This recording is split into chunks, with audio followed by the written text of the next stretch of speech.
stories are told. Warrior hearts beating brave and bold. Small town pride in the air we breathe. The spirit of the game will never leave. Forever and always go Warriors, we shout. With fans in the stands, there's never a doubt. Game day Saturdays where memories ignite.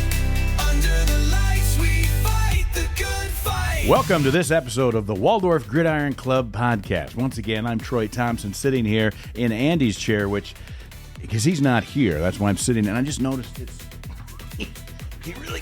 he really has it set down low, and that looks better to me. All right, so I am doing the podcast solo again as far as the hosting responsibilities go, and that's simply because Andy's been gone for 12 days. He did get back. However, he wants to spend some time with his lovely wife, Keelan. We totally understand that, so that's okay. Last night, we're recording this on a Thursday. Obviously, it comes out today, which is a Friday, just before the big home game this weekend. And so I was doing the Warriors live show, as many of you saw, and we were out at Shooter's Bar and Grill. Had the opportunity to sit down with Marcus Arthur, and I have this opportunity. I said, hey, why don't you come out and we'll do a podcast? So, hey, welcome to the show. Thanks for having me. You're here. Yeah. You're 2 nights in a row. Back to back. Yeah. I mean, probably starting to feel pretty famous, I would imagine. A little bit. Yeah. Now, you have been in, we talked last night, and so some of this stuff is going to be repetitive for the folks who've seen both shows, but that's okay. We want to get to know you a little bit better. This is a long format. It's a great thing about a podcast, so we'll wander off in different directions and just have a regular conversation. But first of all, you are a linebacker, and you're on the 2 deep. You're starting this weekend, yes, sir. And so let's talk a little bit about that. Might as well get it right out of the way. Let's talk a little bit about Concordia University, the Bulldogs. They're coming into this game. They are 2-0. They've only played 2 games. This will be their 3rd game. And as Coach told us last night, it's because they do not play a 0-week game like we did against Northwestern. Right. So they played week 1, they played week 2, and then they had a bye week last week. Right. And then here we are, and this is their 3rd game, and it's our 5th already. Yeah. So how are we? You're coming in off of a practice on a Thursday night. What do you guys do on a practice on a Thursday night? Thursday night practices are more good on good. You know, we're trying to just keep the tempo up, especially with how Concordia plays. They're an up-tempo team. You know, they're going to snap the ball with 27 seconds left on the clock. That's right. Yeah, we're just trying to play while we're tired and just make sure we can still do our jobs, because when you get tired, the simple stuff starts wavering. So we just got to be able to log in while we're still tired, and that's kind of what Thursday practices are for. 2-minute drills, win the game, onside kick, all that kind of stuff. Yeah, because obviously we have their film. Right. We know what they're doing, at least in the last 2 games, and of course we've got film from last year when we played them down there in Seward, Nebraska, and so we kind of know what they're going to run, right? And so is there anything unique about their offense that you saw? Is there anything special that we haven't seen before? No, they keep it simple, but they're good at what they do. Yeah. So, and sometimes simple's good. Yeah. If you can do it efficiently, that's all you need. So they're going to try to run the ball. Yes, they are. And they're going to run the ball. They are. And we talked about the running back last night, and I don't have my notes in front of me, so now I'm feeling weak here. But so like, what was his number? Is it 7? 7? Yeah, 7. That's their number 1 guy. Yeah, that's their guy, and they're going to go to him. And if we can stop that, they're going to come back to it. They're going to keep trying. Yeah, they're going to keep trying. But then they'll go to the air as well. Right. Yeah, and we know about their 3 receivers that they've got. We talked about them a little bit, and I don't know. What do you think about them? Their receivers are very consistent in what they do. They block well, they run their routes well, and they catch the ball. I believe if we just play the hands and do our jobs, do your 111, I think we can play with them. I know we can play with them. Yeah. Player on player, we match up. I feel that we do match up with them very well, and we just gotta just do our job. They do have they have some bigger guys on their line. Their D line is, I mean, they're all in that 280 to 320 range. I mean, but they're not necessarily giants. They do have a few guys that are 6.5 feet tall, but I mean, in general, we're not much different on the front. Right. So on the offense, same sort of situation. So we're just going to have to figure out. Last week you were filling the gaps. You didn't even know you were the leading tackler last week, and you were. Yeah.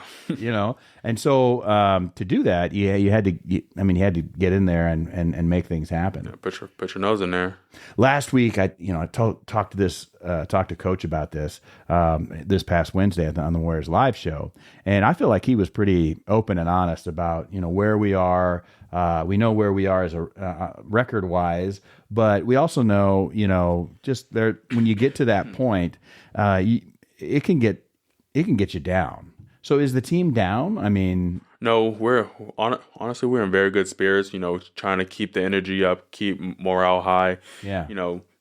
Season's gonna have its ups and downs, but I feel like if you want to move forward, you're gonna have to take take a hit or two, but it's how you react, how you come back, and I feel that we're gonna finish the season off great. Yeah, I know we will. We have a tough schedule. I mean, the GPAC in itself is tough. Every team is competitive, and this next week or two is challenging.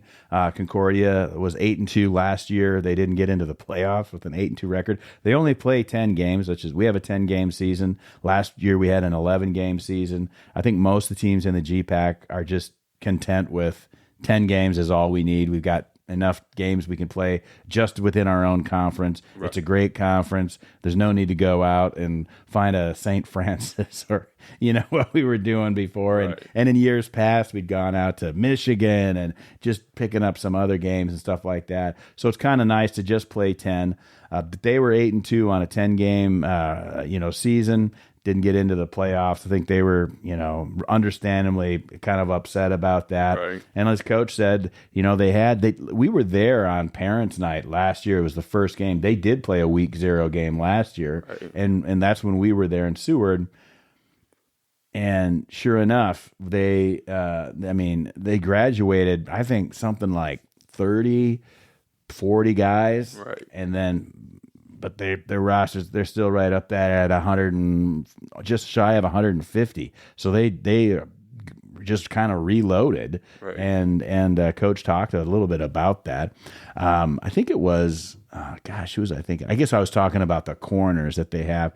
They have one corner who's like 5'8", and you probably don't spend a lot of time looking at their defense because there's no point. We talked about it a lot on the Warriors Live. So they got a 5'8" guy who's really scrappy, wrestled in high school and all that stuff, but he's been at Concordia for all 4 years. And then they've got this other dude who's like 6'1", and this is like his fourth stop. Like last year he was at Winona State. The year before that he was at, I don't know, might have been Vanderbilt. And then the year before that he was somewhere else too. But like all places that you've heard of, and he's at Concordia as a senior. So I don't know. I mean, I guess that's the portal, right? Like right. That's where they're getting the guys and reloading. They probably saw that 8-2 record and they said, okay, let's jump on here and everything like that. On over here. Yeah. So Coach really wasn't talking so much about like the attitude overall as a team, because the culture is good. He says we've built a good culture. That's true. The team knows that you guys love each other. You guys have a lot that you can do. You got a lot of talent, and that's obvious. And then it's a matter of so what happens when things get tough, right? And they're going to get tough. And I think the deeper you get into a season, and we haven't won a game yet, and then you start thinking, well, when something goes wrong, he was saying we have to move on immediately. Like we can't dwell on it. We can't let down our guard or anything like that. I would say that's. I hate to say it, but I mean that seems to be maybe more obvious or problematic, maybe on the offense a little bit, just because sometimes they struggle to get things going. They get down to the, they move the ball, they're doing what they need to do, but we just haven't gotten in the end zone. Do you see that though on the defense? I mean, things go the wrong way. Somebody gets a big breakaway play, they run for 70 yards, they get a huge 40-yard pass, or a return that they shouldn't have taken 40 yards on us or something like that. Does the defense take those moments and they get down at all, or? I feel like at times it might happen, but I feel like that us as a defense, we do stay together and we bounce back. Yeah. Just do what we can to stave off any points and just try to give the ball back to our offense. Let them do what they do. Yeah.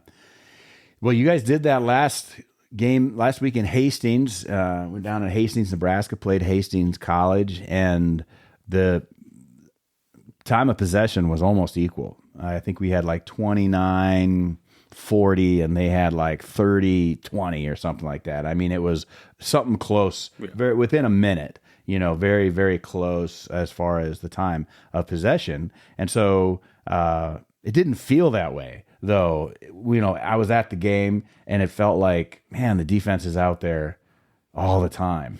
But you really weren't. It's just the half the time. Right. How did you get? Did it feel like you guys were out there?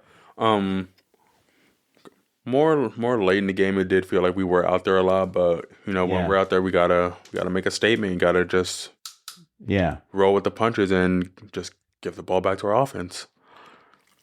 So the Bulldog situation, they're going to run the ball, and they're going to try to hammer it down, and like you said, they're hurry up offense. Right. So they keep it simple. They have I don't know their playbook, but it sounds like it's nothing that is you haven't seen before. Right. And like you said, sometimes simple is good, but they add to that the fact that they're just very disciplined, and then they get set immediately. Right. So that's going to cause some.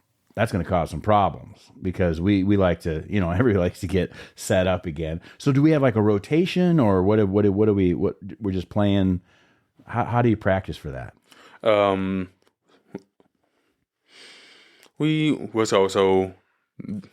These past 2 days we've been, they've been having us do hurry up stuff after each play.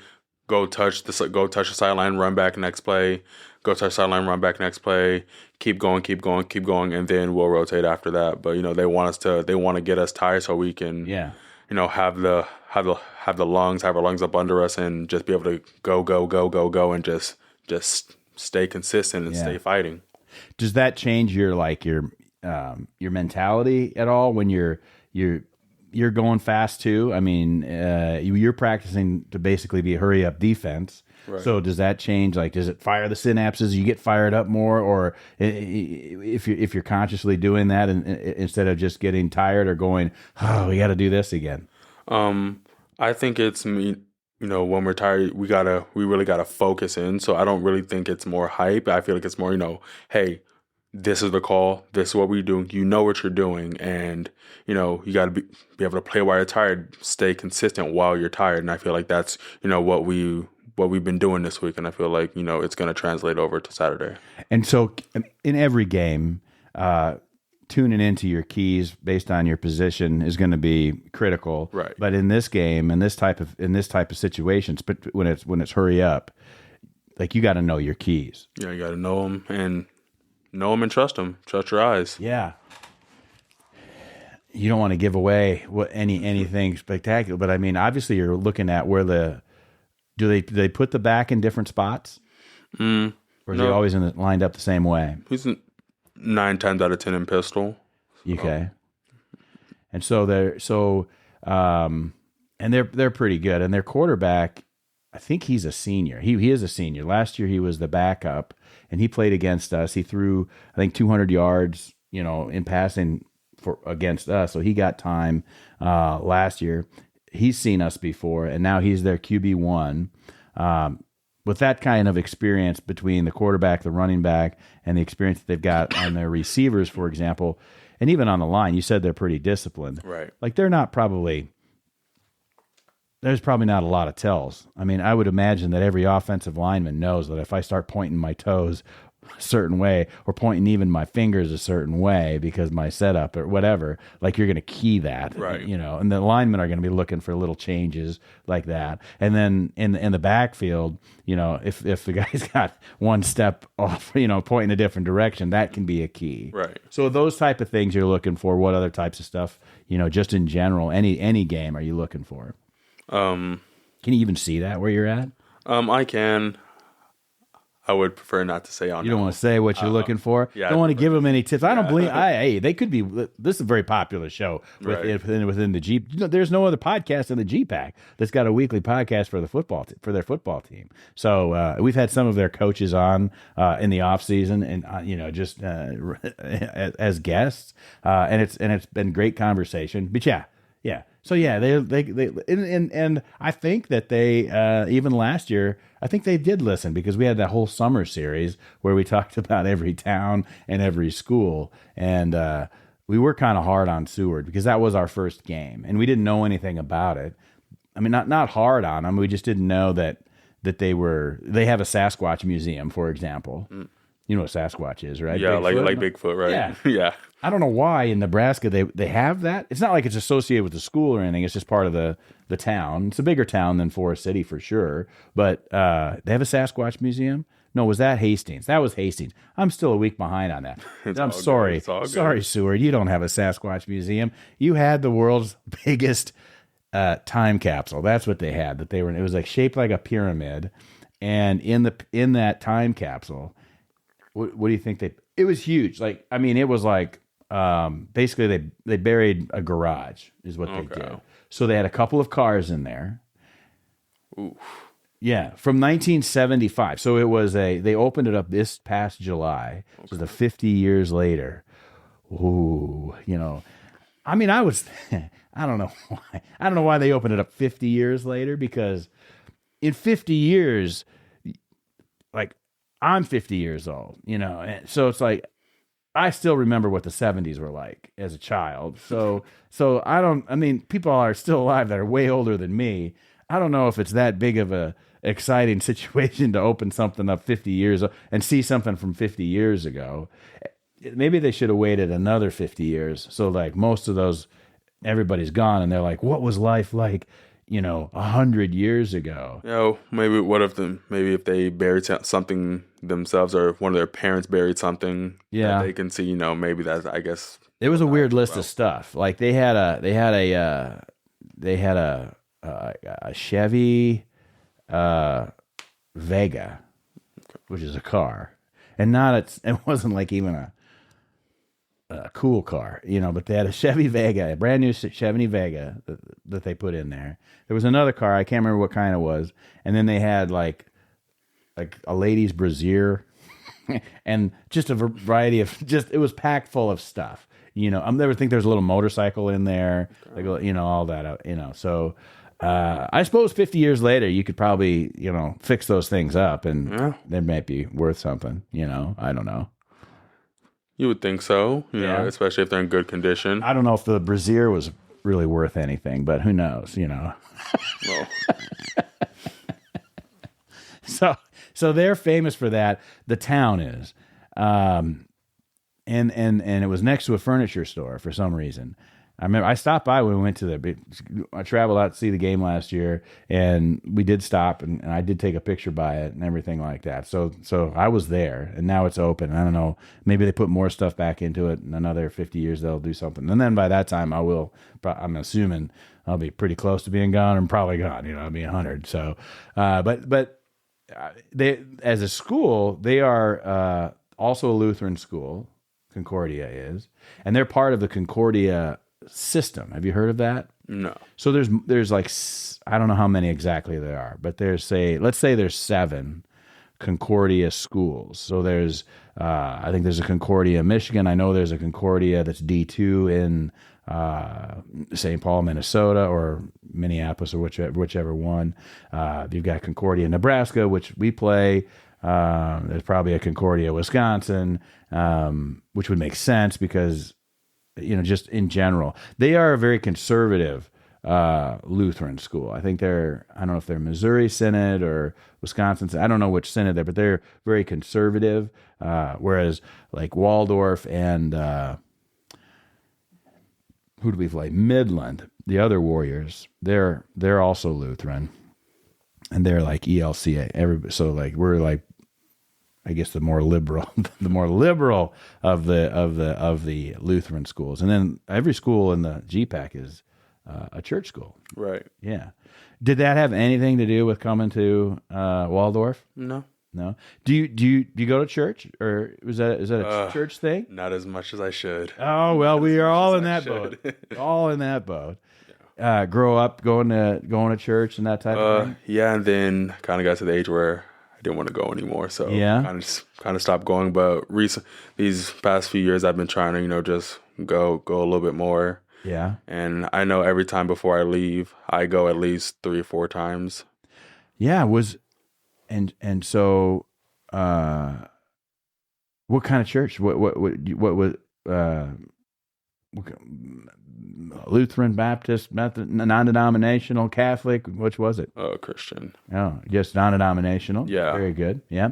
And so, I mean, let's see, because you're from California. Correct. Yeah. Yeah. Was it a big church that you went to? Yeah, it was pretty big. Yeah. Pretty big. I mean, you come from a big area, not too far away from Los Angeles. Yeah. I mean, I know about all of the Tarzana, California. We talked about that on the Warriors live show. Did you look at the Edward? No, I haven't. Yeah? Haven't had the time. Yeah. The book Tarzan. You can see the movie. There's a Disney version too. You get the idea. Right. Yeah, Burroughs. Yeah. So, I just think that's interesting. How old were you when you said, "Yeah, I'm just kind of, teenager"? Like probably, I had just started high school, so like 13. Yeah. Was it like after confirmation or something like that? She said, "Do you want to go to church?" And I'm like, "I have an option." She never should have said that. And I said no, and she left, and I stayed home. Mom, she's going to church. Yeah. Yeah. You can't make people. Well, you can make your kids go to church. Like that's just a routine and a habit and everything like that. And then I've noticed that in a lot of churches, particularly the ones like that do confirmation, so they'll get through that usually around that 8th grade or freshman year, and then they'll be confirmed, and then now they're kind of done with, like, if there's a children's church or something like that. Now they got to sit in church with the parents. Yeah. And then they're like, I don't want to go anymore. And that happens. It happens too much, I think. Like, you're right. You want to find, but you got to find it on your own. You got to find a reason, right, to go there, and do that. So, interesting. Yeah. That's a conversation I've had. I have 4 boys, and so, it's always a conversation that we've had with them. If you're living at home, you're going to church with us. I mean, doesn't. Yeah. It's not a choice, confirmed or not. You're going to go to church, but because that's how it was with me when I was growing up. Like, we'd go to church every Sunday. Yeah. In fact, we had to, like, if we left like on vacation or we took a weekend trip, went out to see my grandparents or something like that. Like, my Sunday school teacher, Mirth Smith, she would want, like, I had to bring a bulletin from the church that I went to while we were gone from the church that we normally went to. So I'd have to give that as evidence that I was in another church on a Sunday. Okay. How about that? Homework at church. Yeah. And we did it because, it's accountability type things. It's not like we were like, oh, I forgot. Let's stop. Quick buy. I got to jump in here. Can I just get a bulletin? Let's see. Like, it's a menu. Thank you. I'll keep this. Consider it later and go. I don't know. Maybe we should do that. Maybe we should do that more often. Do you have, now they do have, this isn't like a church show or anything like that. They have chapel at Waldorf. Do you ever make it to any of those? No. Does anybody go to those? A few people do, but not me. Yeah, chapel was the same time. It's like 10 o'clock or 9:40 or something like that. 9 or 10. It's early, It's in that. Oh, that's early. especially after a game. That's early. Yeah. Now, is that so? What's your early classes though? I got a 8:30, Okay. a 9 o'clock, and the 7:30. Oh, you got a 7:30. Yes. Those that is too early. Yeah. 7:30 in the morning is too early. Yeah, right after What- meetings. Yeah. What? So you have meetings before that? Yep. What time do you have meetings? 6. 6 o'clock meetings. Is that every day?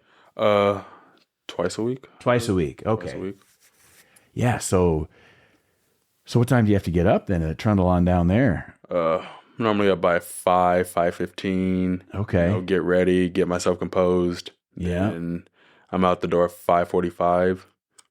Then you got your meetings at 6, and then that goes till 7. 6:45, 6:45? 7, depending on how much we can get done. Yeah. Then I'll probably head back to my room, probably grab a snack, and go straight. Yeah. So you're not going to the cafeteria to eat breakfast. No, All right. Do you ever go to the cafeteria to eat breakfast? no, I got like the little instant oatmeals in my room. Okay. Just put some water in, go to class. So you're in the dorm. You stay in the dorms? Yeah. Yeah. Which dorm? I stay in the Columbia house, so it's right across. You're in a street. house. Yes, and right across street from Breen. Oh, sure. Yeah. Nice. So you have a kitchen and everything like that. Right. Tell you what, I'll send you home with some eggs. You know how to make eggs? Yes, I do. You got a way to make eggs? Yes, yes. And I got 19 chickens, and they are prolific. They are making today. They made 16 eggs, and the day before they made like 14. One day they made 19. Like every single one of them produced an egg. I can't believe every day it's like that. So I'll send you back with some eggs. How many roommates do you got in the got Columbia house? 3? Yeah. Are they all football players? Yes. Okay. So who are your roommates? Woody and Justin. Woody and Justin. Woody plays linebacker and Justin plays safety. Okay. So yeah. All right. And just 3. That's not bad though. Yeah. We all got our own space. And you're all on the defense. Yeah. What do you have to do to get a house? You kind of just have to apply for it, and then just show what you're going to be doing there. You have to host an event, which we did already, and kind of just. What kind of an event do you host? It was a game night. Okay. We had spike ball, and we playing Uno. We had what's the game where you throw the little like little beanbag in the hole? Cornhole. Oh yeah. Cornhole. There we go. Bags. Yeah. Cornhole. Yeah. So you had that going on. Yeah. Just all yard games. Yeah, just having a good time and getting to know people. So having an event at your house is like they listen. You have to have at least one event, Right. and you're like, no problem. We're having a house party. We're gonna have to. You can't do that. No, we can't. Whoa, yeah. I would have read that way off if I was still in college. I'm like, no problem. Well, it's several events. Well, that'd be great. Yeah. You're there, though, by Breen. Right. Yeah, so you're not getting away with anything either. You're right there. No. But you're kind of right in the middle of campus then. That's nice. Yeah, it's easy to go here, go there. Yeah. Yeah. Very good. All right. So and were you, because you were here last year. Right. So was that where you stayed? Where did you stay last year? I was in Breen. You were in Breen last year. I was. Yeah. Okay. Very good. All right. So which is better? I like the house a lot more. A lot more? Get my own room to myself. I don't got to share. Yeah. Only thing we really got to share is a bathroom, but keep it clean, keep the kitchen clean. Is it quieter? Yeah. How do you keep the kitchen clean? So let's say I cook. Say you're cooking eggs. Yeah. Say I'm cooking eggs. If I cooked, the other two got to clean up, and then we just take turns taking out the trash. Okay. Cleaning the bathroom, cleaning up the house. We just take turns. Keep it fair. We have a little list. So everybody stays on track. Nice. Yeah. So you're up early, 5 o'clock. I suppose by the time you get to your meetings, you've been up for an hour. By the time you get to class 7:30, I mean that's kind of mid morning at that point. Right. It seems early, but really it's mid morning because you've already been up for 2.5 hours. Right. What class is that? It's an exercise physio lab. It's on Thursdays. Okay. goes until 9:20. Oh, so it's like 2 hours. Yep, and then got class from 9 to 2:45, all back to back. Now, when I went to Waldorf, we had like, and I'm assuming it's the same thing. You're in a classroom.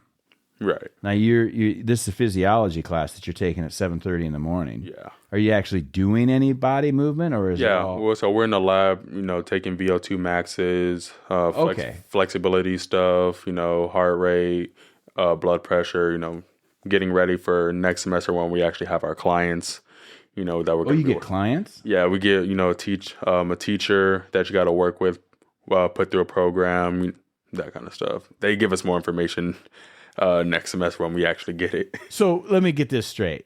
So right now you're learning how to, because it's exercise science. Yes. And so so right now you're preparing your program and learning how to administer tests, get all the data collected that you would want. And then how many people are in this class? I think 20. But you partner up? Yeah. Well, but they break up the labs into 2 different labs, so there's not a whole bunch of people in one room. Okay. And it's easier, to get the information on. They break us up. So is it just one for all of those 20, or is it like one teacher, or one, or is it multiple? You have multiple clients. So next semester it'll be 1 client per person. Per person. So you get your own client. Yes. That's great. Yeah. So a perk of being a professor, faculty member at Waldorf is that basically every year, at least in the second semester, you've got somebody looking after your health. Right. And then do you administer a program for them for exercise? To my knowledge, yes. Yeah. Yep. So I mean, I would think that would be a perk. It is. That people would be like, hey, I mean, it's perfect. You're coming in after the new year. You've probably got a bunch of resolutions. You're a 40-year-old professor, and you're thinking to yourself, I need to get in shape. Spring break's coming, and I need to be looking good. Yeah. And then but fortunately, we've got this program where I can be a client for free, and these guys are going to help me be better. Right. I wonder if that works. I'd be back every January. I'd be like, it was good. I did a lot, and then I kind of, frittered away in the late summer, and then in the fall, I was like, no point in starting right now because I'll just do this again in January. Do you think that happens? Honestly, I do. I feel like it happens a little bit more than it should. It happens to people without having that special program. Right. They're like, January 1st, new me, I'm starting it. And then January 10th, you're like, I mean, I don't need to be completely new. And then by February, you're like, whatever. Right. Yeah. So how do you anticipate keeping people motivated to be? Just let them know that they can do it, and you're not going to get results right away. It's going to take time and effort. And as long as you trust in the program, you'll see the results. Do you think your grade is tied to their improvement? That could be dangerous. I'm not sure. That's a great question. You might want to check. Sure. Who's the professor for that? Is it one of the Reynolds? Yeah, Professor Missy Reynolds, and then Professor Caleb. Yeah, you might need to check that out. Because Yeah. you'd be like, now you have to do your own draft. You guys should have a draft of all of the clients before you come back to class. So you know how like Waldorf starts, we leave before Thanksgiving, right? So you have this like 6-week break, and you come back, after the first week of January? So your second 13th, week? Yeah, January second week of 13th, January you come back. Sometime after January, you need to have a draft of all of the faculty. This could be epic. You could do exercise science, kinesiology. Is that what the class is called? Or what's the class actually called? I actually don't know. They're be telling called us as we go. Biggest Loser. And just like, it's like, so you guys got your own deal. That's awesome. Oh man. Do you have to be a faculty member to do that? Like you just be a random member of the community? I think so. I think if you volunteer and you meet their criteria, then yeah. I feel like I could meet the criteria. I feel like I could really use that, New Year resolution, but not like right away. Just maybe like say like 13th, 14th January, like middle January, start the resolution type thing. If your stuff is tied to the success of your professors, well, you're going to want to have a draft. Right. Because there's going to be, I'm going to guess, I'm not going to name any names, but my guess is that there are some that are going to be a lot more challenging than others. But maybe they aren't because they can show the biggest progress. Right. You just got to be able to work with different personality types because that's what you're going to get when in the real world. So yeah. Yeah, you probably don't want to like have a conflict of interest where it's another professor that you have. Right. Where you could be like, listen, I could make you a lot better if you maybe, help me a lot better in my class with you. Yeah, you don't want to do that. No, you got to keep them separated. You got to keep it strictly professional. Yeah, strictly professional. Yeah, but if they were causing me to like lose or get a bad grade, I'd be like, we're gonna Jillian Michaels you. It's time to get serious on this. No, you got time to think about it. You got to get that strategy together. And if you want help, just even conducting the draft for fun, I would love to put that together. That would be hilarious.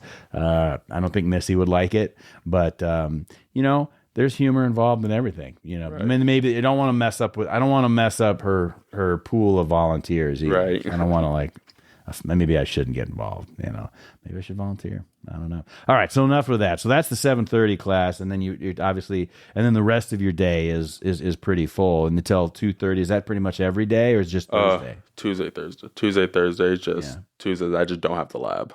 And Monday, Wednesday, Fridays, are those easy days? Yep. Just 2 classes. 2 classes. Yep. Okay. But all related to because you're a senior. Right. Yeah. So this is like, you're in the business. You're in 400 level classes now. Yeah. And it's harder, isn't it? Yeah, it really is. When you were a freshman, did it seem like college was easy? Just a little bit different than high school? Yeah, especially because I was at a JUCO back home. Sure. It was just a lot easier. I picked my schedule was on my time. Yeah. And 9 times out of 10, I didn't have to leave the house if I didn't want to. I could just log in online. Really? Yeah. Yeah, that is easier. Well, the first 2 years I think are easier. Yeah. I mean, unless you're in an honors class or something like that, and you're just taking all the generals and they're level 100 and 200 classes, and you're thinking college is easy. I don't know what the big deal is with Harvard. How hard can this be? And then you get into the junior year, and they're like, yeah, here's your 40-page paper. It's part of the syllabus. It's due at the end of the semester, and it's got to be started in parts. And you're like, good luck. when did this happen? I don't remember this. And then senior, it gets it gets way more focused on you, the individual student, doesn't it? Yeah, that's what it feels like. So you've been to the big community colleges. We talked about it on Wednesday, like 14,000 students that you had out there, and then. Now you're in a school with 650 on campus students, very very small. Yeah. So your classroom, and you said you got 20 people in your class, but you even break the labs up. You just break the labs up, or just the labs. Otherwise, all 20 of you are together. Yeah, and they're all upperclassmen. They're all juniors and seniors. Yes. Yeah, so they're all in they're all in the same boat. But how's that to have a small class? I mean, it's good, teach, like I said the other day, teachers will work with you. Yeah. They know you. They try to get to know you, and if you work with them, they will work with you. Just can't come in last 3 weeks of class, how can I raise my grade if you weren't trying to do that all semester? So I think it's a lot better. Yeah, you want to raise your grade now that you're getting towards the end of the class. You should have been asking that at the beginning. Right. Everybody starts out with a 4.0. Everybody has an A+ at the beginning. It works. Right. You earn your way down. Yeah. So, are the tests hard in that particular career field of study? Yeah. Yes, they are. It's either some of the stuff. It's either you know it or you don't, and some stuff you can kind of use. Well, it's not this because this is the answer to this answer. Sure, and, multiple choice. Yeah. But a lot of stuff, it's either you know it or you don't. Do you have to learn a lot of, like, you have to memorize, like, body parts and bones and all of whatever, anatomy, I guess? Is that part of it? Yeah. Wow. Yes, sir. Yeah. I think I had to take an anatomy class it was a long time ago, and I don't feel like I was very good at it, but it was interesting, Yeah, it's hard. Yeah. Really hard. Yeah, and it's not like they're changing the names on stuff, I mean, if you had unlimited time, you could memorize probably every part of system of the body, because they're not really changing those names. They're staying the same. Right. Yeah. Interesting. All right. So, how did you get interested in doing that anyway? Like, I mean, well, back home, at first I was a business major because I did want to start my own business, but then I don't really like math that much, and they told me I had to take trigonometry, and I was told them no thanks, and I switched to kinesiology, and I feel like that's where I really feel at home because I'm an athlete, and even once my time is done playing sports, I still want to be around it. I want to be involved, even if it's on the recovery side, because I do feel that I can connect with, athletes. I've been in their position. I understand that they want to get back on the field. So if you want to get back on the field, you should listen to me because I've been where you're at, and I can help you get right. Well, it's a growing field, isn't it? Right. I mean, particularly with youth sports. Like, there's kids today. Like, when I was in high school, it was extremely rare to see a high school athlete, male or female, that had to get any type of medical procedure done for an injury that was associated with a sport. Now you see people getting knee surgeries for, just heels, knees, joints. Yeah. I mean, arms, elbows. It's all over the place. Do you talk about that in the class? I mean, like, why is that? We don't really talk about it much. It's more just applied stuff that we can control the controllables, do what we can do, and just try to help them prevent them from getting to that point. The best way to prevent a sports injury is what? To do prevention before it happens, before you actually get hurt, and just try to stay healthy. Yeah, stay healthy. The weight room matters, doesn't it? Yes, it does. I mean, people think weight training makes you bulky and slower, and it can. It depends on what you're trying to do, but it also makes you harder to kill. And I say that as a soldier, but I mean, it's like you stay physically fit so that you're harder to injure, right? And you're quicker to recover. You have to stay limber and stretch and be flexible, because I think that's a huge part of, it's like, I hit the weight room, I love working out. Yeah, but it's like you never stretch. Yeah. So if some of these guys, you put a sticky note on the middle of their back, they can't get it off. Can't get it. So it's like, well, you're kind of useless. So like you got to. That's how you have. Right, I would assume avoid a lot of injuries. Yeah. I think that's maybe what it is in high school, or even when we start so young. Did you start youth sports? How old were you when you started playing any sport? I was third grade. Third grade, yeah. I don't even remember how old I was. Third grade. I mean, they start earlier than that around here for like things like t-ball and coach pitch and little kids activities with baseball and just kind of learning. Like everybody hits, and we all run the bases type stuff. It's terrible, but it's kind of fun. All of them go through that. But like padded football, did you play that as how early? Like fourth grade or third grade? Third grade, yeah.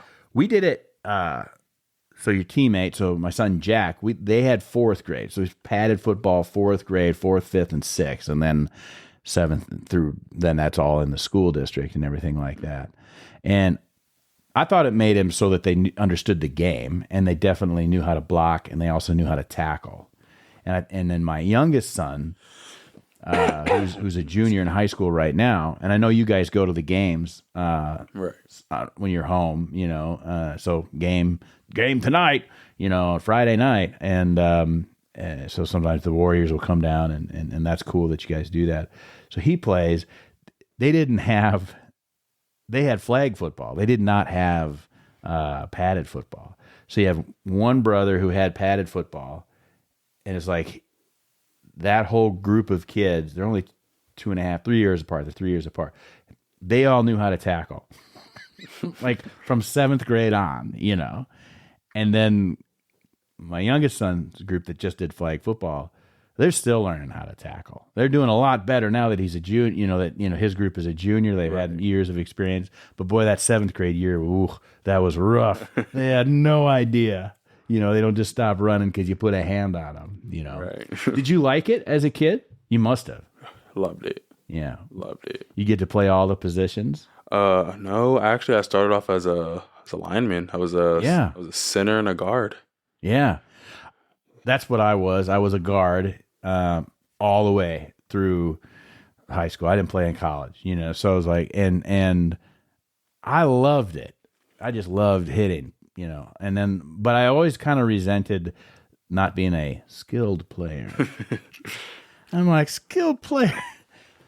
I'll show you how much skill you get if you can't move, So, but I get it now. All four boys, they're all skilled players. They've all been skilled players. I have to keep doing this. They actually are skilled players. Stop doing I can't stop doing the scare quote. They actually are skilled players, and I was the only lineman. So, but I thought that was fun too. Did you do that? When did you start? When I hit my growth spurt in seventh grade, I stretched out, got taller. I just worked at it, and I went from guard, center to running back, and linebacker. Then once I got to high school, I played corner for a year. Then they finally put me back at safety, and that's kind of just where I really fell in love with the game. Yeah. Right. What did you like about being a safety? The freedom, kind of just. Yeah. Sometimes you kind of just get to follow your gut feeling and just go make a play. Yeah. Yeah, you get to see the game from, as far away as you can be on the defense, and that helps you, figure out what's going on. So you have that. We talked about that a little bit on Wednesday too, just your ability coming from the safety position. It helps you read and see what's happening a little bit. You're not giving away any of your keys, which is good, but it helps you figure out the flow. Right. Do you ever get like just a feeling that I feel like what they're going to do is this? Sometimes. Yeah. Sometimes, yeah. What would you say your percentage of being correct is? Probably around 65%. Okay. 65%, yeah. You're right, 65% of the time. That's not bad. I mean, it's a D, but we want to do a little better than that, but that's not terrible. It's hard to predict what the other team's going to do. Right. And that's the fun part of being on defense, because when you're right, you're right. When you're right, it sounds so great because they have no idea. They think they've got this one, and you're like, I know what they're doing. And then you can find that gap and meet them right there. Right. Yeah, that is fun. Yeah. So we talked about, Tarzana and community college and the hometown and the family and everything back on Wednesday. And we encourage folks to go take a look at our Warriors Live show, which is on our Facebook, on the Waldorf Gridiron Club Facebook. This show, we had a great opportunity to talk really a lot more about football, and then what you're getting into as a career. After now, is all your eligibility done? All 4 years. This is it. Yes, sir. This is it. All right. And then, so we're going to be talking about you on Senior Day, Right. which is I believe Senior Day this year actually is the last game. Last year we were on the road. So this year, last game at home and Senior Day. And then what? Obviously you come back, you do your second semester, you get your clients, you know, what after Waldorf? Probably either gonna take a gap year, do a little bit of traveling, or start my master's program.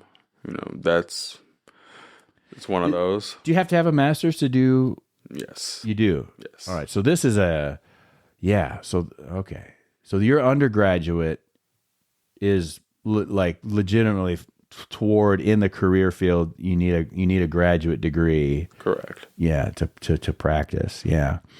Okay, so you can take it. That would make sense to take. Is there a test you have to take, just like that? You have to test out. It's really pass or fail.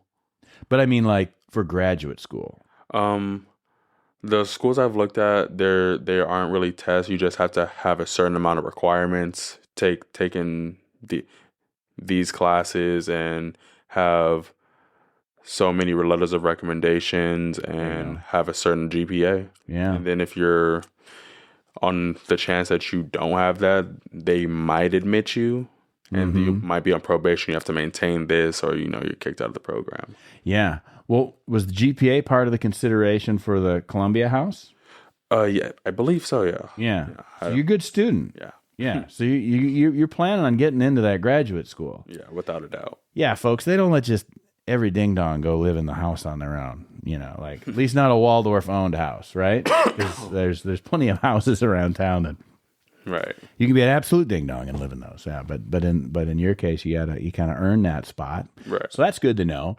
And then is that a 2-year graduate school or a 3-year? 2-year. Mm-hmm. And then what is the letters that come after that? What is it? Masters or some sort of what's your certification? Or it'll be a master's in kinesiology, and then I would have to take a test to get certified as an athletic trainer by the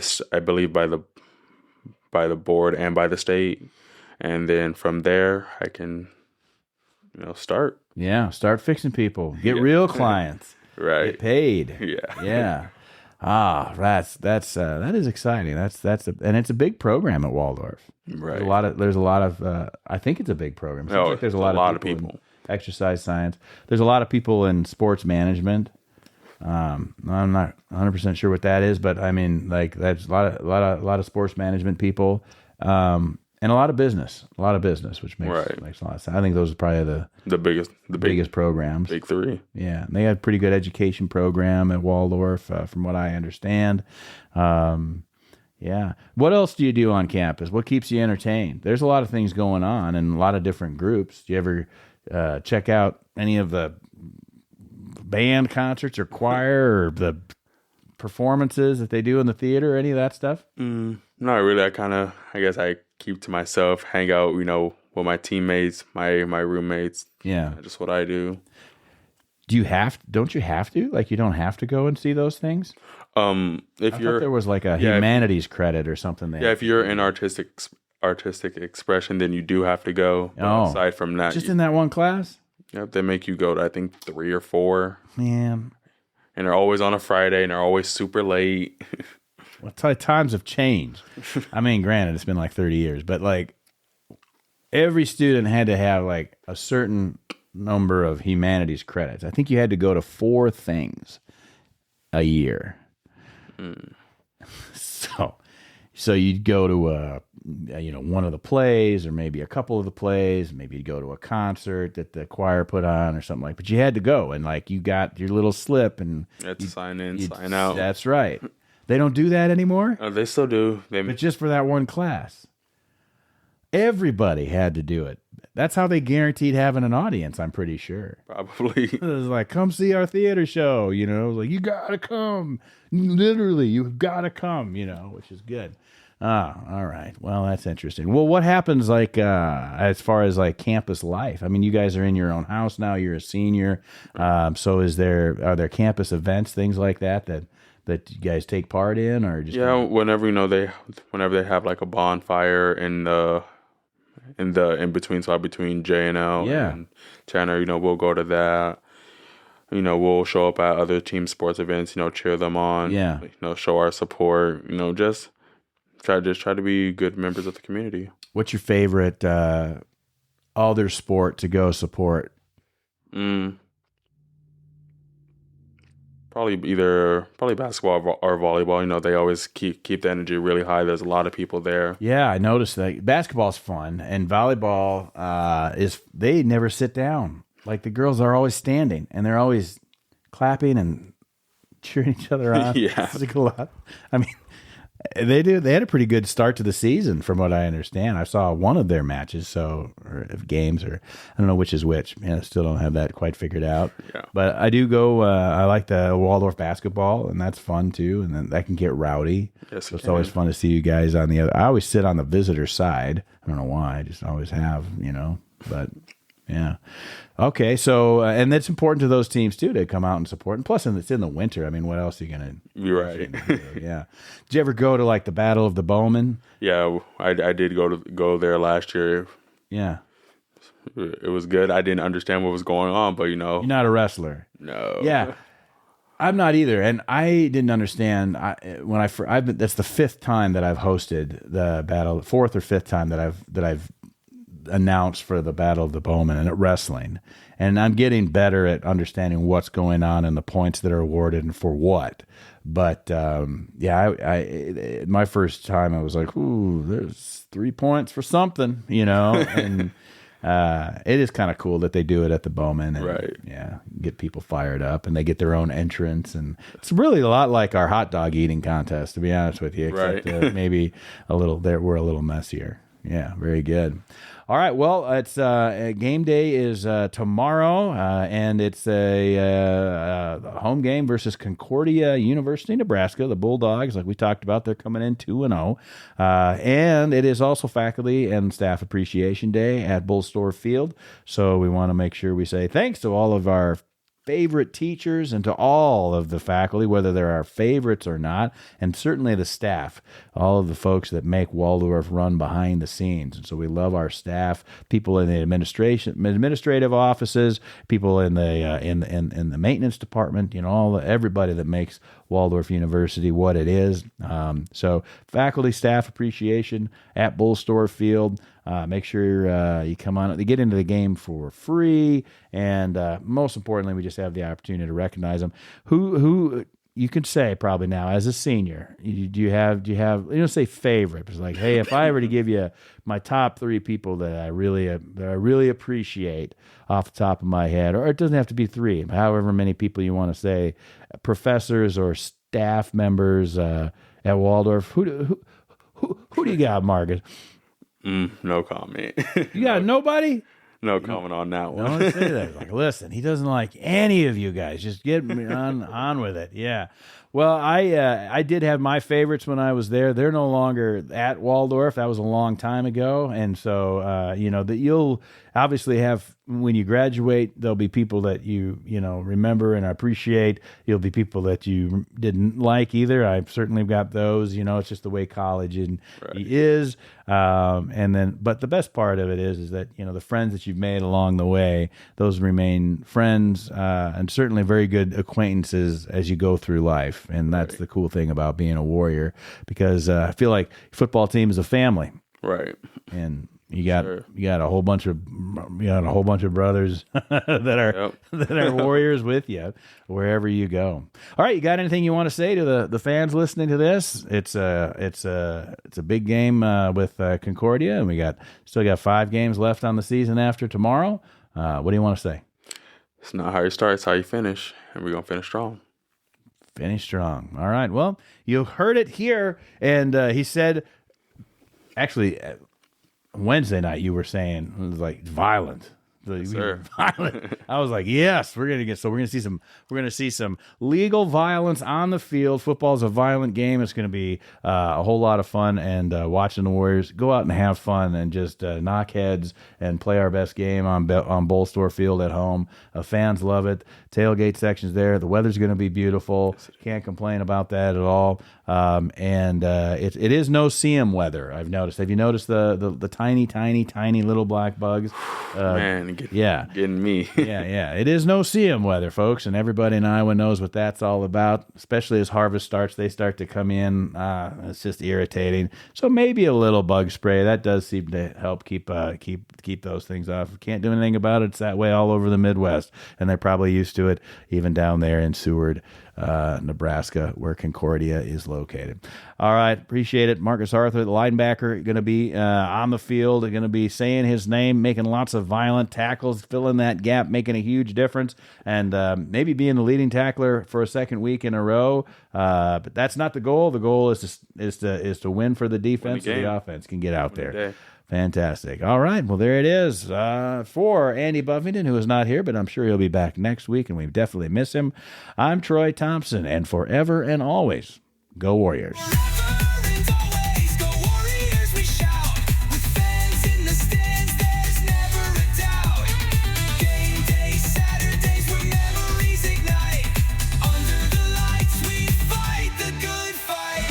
You can join the Waldorf Gridiron Club and be part of the best small college football experience in America. Just visit our website and pick your membership level at waldorfgridironclub.org.